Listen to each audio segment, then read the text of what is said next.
Hi welcome back. ഞാനിന്ന് വന്നിരിക്കുന്നത് bread കൊണ്ടൊരു റെസിപ്പി ആയിട്ടാണ്.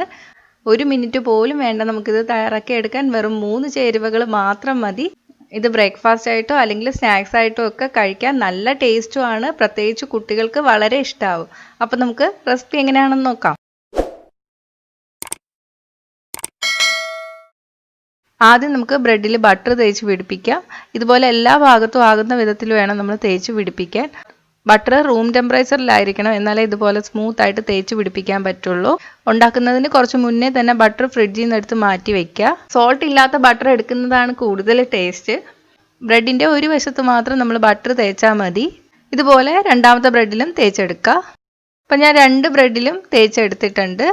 2 ബ്രെഡിൻ്റെയും ഒരു വശത്ത് മാത്രമേ ബട്ടർ തേച്ചിട്ടുള്ളൂ. ഇപ്പോൾ ബട്ടർ ഇല്ലാന്നുണ്ടെങ്കിൽ നിങ്ങൾക്ക് നെയ്യ് യൂസ് ചെയ്യാം. ഇനി നമുക്കൊരു പാൻ ചൂടാക്കി എടുക്കാം. മീഡിയം തീയിലിട്ടിട്ട് വേണം നമ്മളിത് കുക്ക് ചെയ്തെടുക്കാൻ. പാൻ ചൂടായിട്ട് വരുമ്പോൾ ബട്ടർ തേച്ച വശം പാനിലോട്ട് വെച്ച് കൊടുക്കാം.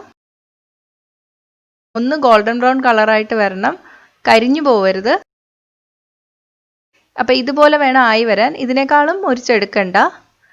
ഞാനിപ്പോൾ കളർ കാണിക്കാൻ വേണ്ടിയിട്ടാണ് തിരിച്ചിട്ടത്. ഇനി നമുക്ക് നേരത്തെ പോലെ തന്നെ ബ്രെഡ് വെച്ച് കൊടുക്കാം.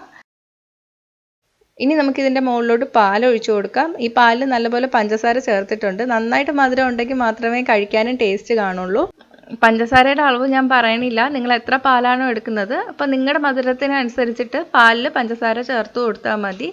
പാലൊന്ന് നന്നായിട്ട് തിളപ്പിച്ചതിന് ശേഷം പഞ്ചസാര ചേർത്ത് എടുക്കുക. പാൽ ഒഴിച്ചതിന് ശേഷം നമ്മളിത് അധികം വേവിച്ചെടുക്കില്ല. ഇപ്പം പിന്നെ അസുഖങ്ങളുമാണ്. അപ്പം നമ്മൾ പാലൊക്കെ നന്നായിട്ട് തിളപ്പിച്ച് യൂസ് ചെയ്യുന്നത് തന്നെയാണ് നല്ലത്. കുട്ടികൾക്ക് ഉണ്ടാക്കുമ്പോൾ പാലിൽ നല്ലപോലെ പഞ്ചസാര ചേർത്തിട്ട് വേണം ഉണ്ടാക്കാൻ. വലിയവർക്കാകുമ്പോൾ നമ്മുടെ ഇഷ്ടത്തിനനുസരിച്ചിട്ട് മാറ്റം വരുത്താം.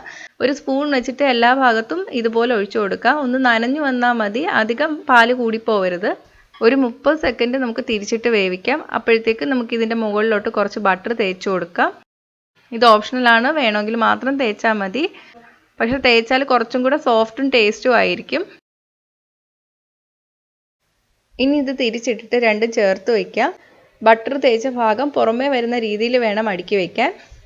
ഇനി നമുക്കിതൊന്ന് മുറിച്ചു കൊടുക്കാം. ഇതുപോലെ മുറിക്കുമ്പോൾ കാണാനും നല്ല ഭംഗിയാണ്. ഇതുപോലെ തന്നെ എല്ലാം ഉണ്ടാക്കിയെടുക്കുക. ഇനി നമുക്കിത് സെർവ് ചെയ്യുന്ന ഡിഷിലോട്ട് മാറ്റാം. ഞാനിത് മുറിച്ച് കാണിച്ചു തരാം. കാണുമ്പോൾ ചീസ് പോലെ തോന്നും, നല്ല ടേസ്റ്റും ആണ്. അപ്പോൾ ഈസി അല്ലേ? എന്തായാലും ഒന്ന് തയ്യാറാക്കി നോക്കുക. തയ്യാറാക്കി നോക്കിയിട്ട് നിങ്ങളുടെ അഭിപ്രായം കമൻറ്റ് ചെയ്യുക. ഇഷ്ടമായെങ്കിൽ ലൈക്കും ഷെയറും ചെയ്യുക. ഇഷ്ടപ്പെട്ടില്ലെങ്കിൽ ഡിസ്ലൈക്കും ചെയ്യുക. കൂടുതൽ റെസിപ്പികൾക്കായിട്ട് ചാനൽ ഇതുവരെ സബ്സ്ക്രൈബ് ചെയ്യാത്തവർ സബ്സ്ക്രൈബ് ചെയ്യാൻ മറക്കല്ലേ. അപ്പോൾ അടുത്ത നല്ലൊരു റെസിപ്പി ആയിട്ട് കാണാം. ബൈ.